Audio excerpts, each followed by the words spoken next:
Pangatlong araw natin dito sa Barangay Uring-Uring. Ito po yung umaga natin or breakfast po natin. Itlog, okra, tapos nilagang talong. Tapos may pritong isda rin tayo. Tapos nilutuan tayo ng sinangag. Siyempre may sausawan tayo dyan. Toyo at suka na may sili. Kain tayo. Dapat healthy living tayo, no? Kaya tayo kagabi. Gabi na tayong puyat. Pero masaya. Sinitrabaho tayo. Kaysa walang trabaho, no? Kaya tayo.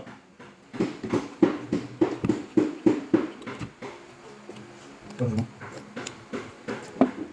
Talong. Pagkasarap tayo. Like, So, kumain sa probinsya kasi wala ito sa Amerika. Wala ito eh.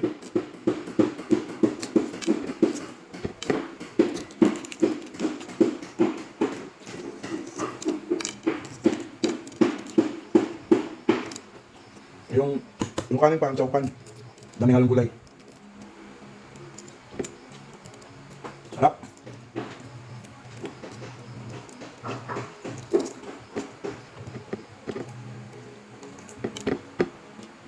Sa mga tulad nating nagkakaedad na kayo, kumain tayo ng gulay lagi.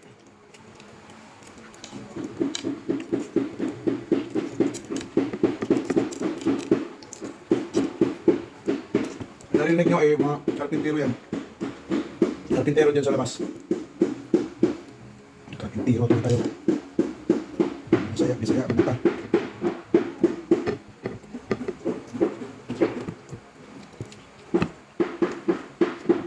Okay lang na medyo maraming rice natin kasi may mga gulay na manghalo.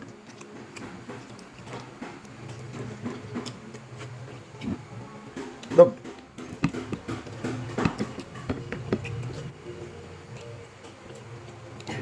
Busog kayo. Doon talaga pag matanda na kayo, no? Mahirap na kumain ng marami.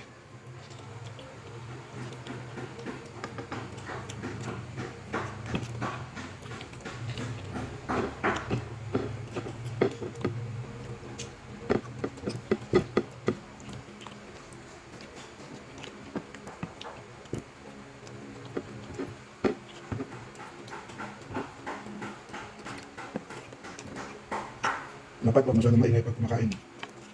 Para namnamin ang grasya.